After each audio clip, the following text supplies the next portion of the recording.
Hi, Vijay Mistry here, preparing you for growth and excellence. Now, imagine you going to a fruit and vegetable shop and you pick up this red, juicy apple which you see. And obviously, what are you going to expect? You're going to expect the apple to be juicy.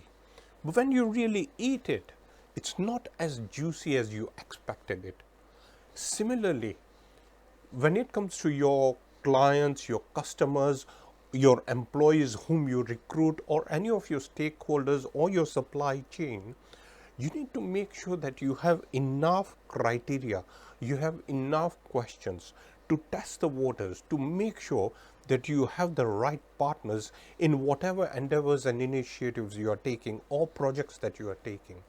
This is so important because I have noted in many businesses and with many executives, they having these red juicy apples, but in essence, they don't really deliver the results they were expected to deliver.